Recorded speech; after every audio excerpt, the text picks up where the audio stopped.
সন্মানীয় আজিৰ সভাত উপস্থিত হোৱা সন্মানীয় আই মাতৃসকল, দাদা বন্ধুসকল, ছাত্ৰ ছাত্ৰীসকল সকলোকে মই আগন্তুক লোকসভা নিৰ্বাচনৰ ওলগ যাচিছোঁ।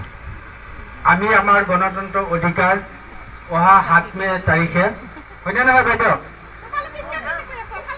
অহা 7 মে তাৰিখে নিজৰ নিজৰ ভোট কেন্দ্ৰত যাই সাব্যস্ত কৰিম, গণতন্ত্ৰ অধিকাৰ সাব্যস্ত কৰিম। আমি নিজে ভোট দিলে নহ'ব, আমাৰ গাঁৱৰ বাসিন্দা, আমাৰ ওচৰ চুবুৰীয়া, ঘৰৰ সদস্য, গাঁৱত থকা বিকলাংগ মানুহ, গাঁৱত থকা আপোনাৰ বৃদ্ধ মানুহ সকলোকে দলে বলে ওলাই লৈ আহি নিজৰ নিজৰ ভোট কেন্দ্ৰত আমি ভোট দিব লাগিব। আমি কোনেও তাতে বাদ নকৰোঁ, ভোট হ'ল আমাৰ গণতন্ত্ৰ অধিকাৰ। আমি সকলোৱে দলে বলে আহি পেলাই আমি নিজৰ নিজৰ অধিকাৰ সাব্যস্ত কৰিব লাগে। কিবা কথা আছিলে নেকি বাইদেউ আপোনাৰ? কওক কওক, ইয়াতে কওক।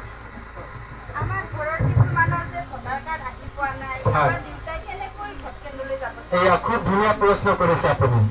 তাৰমানে আপোনাৰ দেউতাক কি কয়, আপোনাৰ ঘৰত নতুন ভোটাৰ আছে, এইলোকৰ ভোটৰ কাৰ্ড আহি পৰা নাই, এইলোকে কেনেকে ভোট দিব? জীৱিকা বাইদেউ কৈ দিব পাৰিবনে? কওকচোন, আহক। পায় নেকি? নতুন ভোটাৰ হৈছে, ভোট কাৰ্ড অহা নাই, কেনেকে ভোট দিব? ভোটাৰ কাৰ্ড নাথাকিলেও আমাৰ বহুতো ডকুমেণ্টছ থাকে, যেনে বেংক পাছবুক, আধাৰ কাৰ্ড, পেন কাৰ্ড, এইবোৰ লৈও আমি Ayushman card, ration card, job card ইত্যাদি ইত্যাদি 12বিধ আমাৰ প্ৰমাণ পত্ৰ আছে। আৰু এই কাৰ্ডবিলাক লৈ আমি হয়, হয়। ভোটদান কৰিব পাৰোঁ। ইয়াৰে যিকোনো এটা লৈ পেলাই আমি ভোটদান কৰিব পাৰো। এনেকুৱা সুবিধা আমাৰ কাৰণে আছে। বাইদেউ, আপোনাৰ কিবা আছিলে নেকি? আপোনাৰ ক'ব লগা আছিলে কিবা? কওক কওক। আমাৰ মায়ে ভোট দিব যাব নোৱাৰিব, কাৰণ আমাৰ মায়ে বিকলাংগ।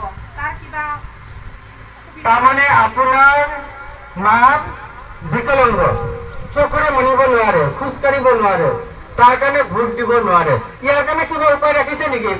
জীৱিকা বাইদেউ ক'ব পাৰিব? আচ্ছা, ঠিক আছে।